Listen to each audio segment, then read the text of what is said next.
Have you noticed how some people keep getting richer every single year, while others work harder and harder, but never really get ahead? It almost feels unfair, right? But here's the truth. The rich aren't just working for money. They're protecting it and inventing new ways to make it grow. Think about it.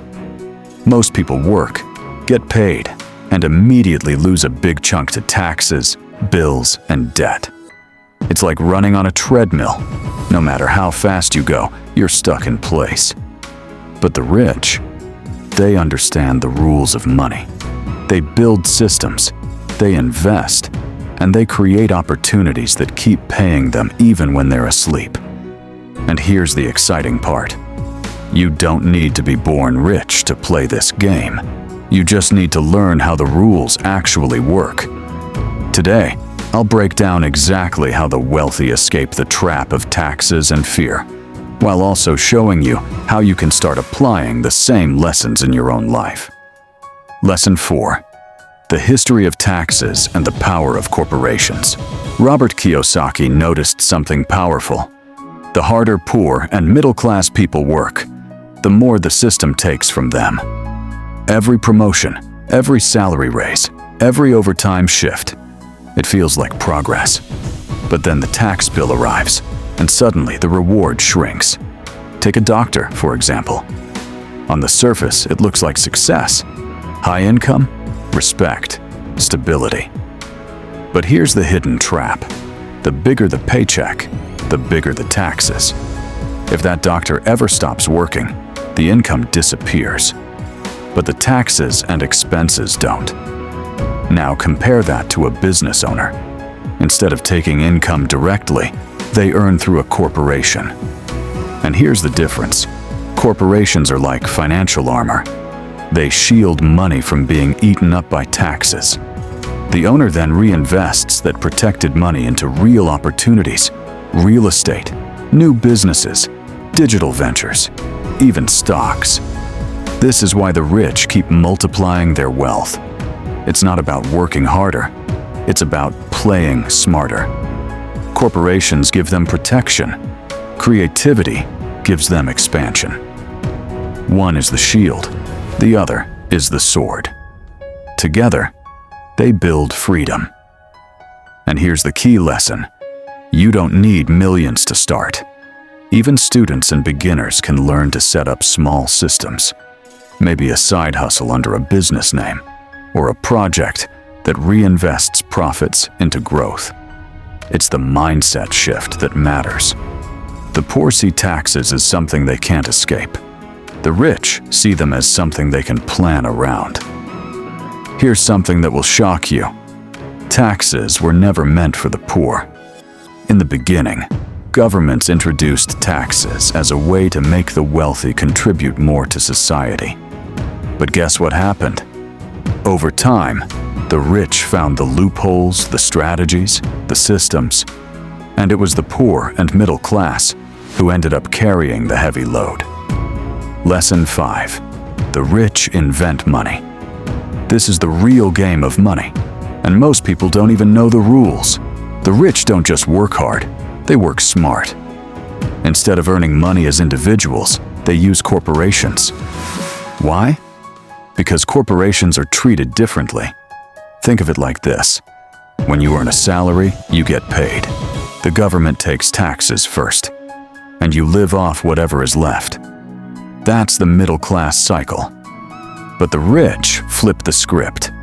A corporation earns, spends on its business needs, invests, and then pays taxes only on what's left. They legally shield their money and keep it working for them. It's not about cheating the system. It's about understanding the system. And sadly, schools don't teach us this.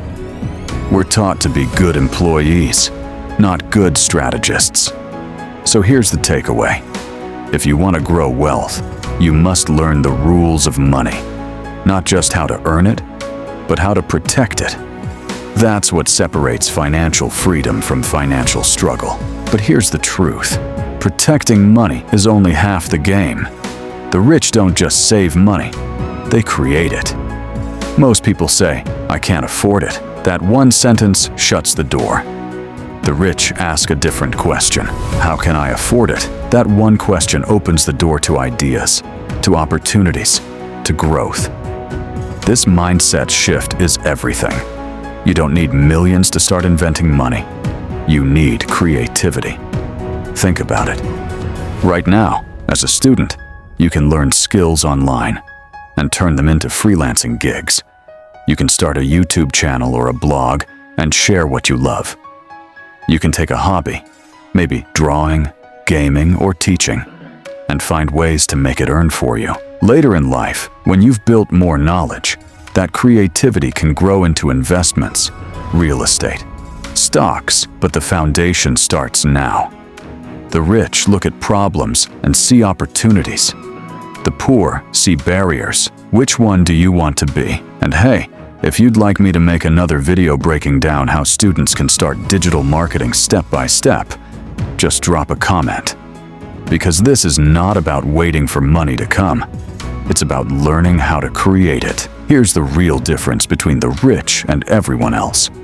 The poor and middle class are taught, work harder, pay your taxes, and save what's left in the bank. But what happens? The harder they work, the bigger their tax burden grows, and their savings barely keep up with inflation. The rich play by a different rule book.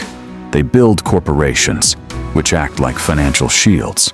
With that protection, they pay less in taxes, and instead of letting money sit in a savings account, they redirect it into new income streams. Imagine this: an employee at McDonald's earns a salary and gets taxed immediately. Meanwhile, a franchise owner operates through a company, pays taxes differently, and reinvests profits into more businesses. Same brand, completely different outcomes. One is trapped in the system, the other is building wealth outside of it. Here's the lesson. Your paycheck can cover today, but it's your ideas and financial knowledge that shape tomorrow. The rich don't rely on one stream. They protect what they earn, and then they use creativity to open doors most people don't even see. Freedom doesn't come from working harder. It comes from working smarter and creating systems that earn for you. So here's your challenge. Choose one way to protect your money. Maybe it's tracking your spending, avoiding unnecessary debt, or learning about business structures. Then choose one way to invent money. Maybe it's a skill you can monetize, a side hustle you can start, or a project you've been holding back on. That's how you step closer to financial freedom. And if you're ready for Lesson 6, make sure to subscribe and stay tuned. The journey is just getting started.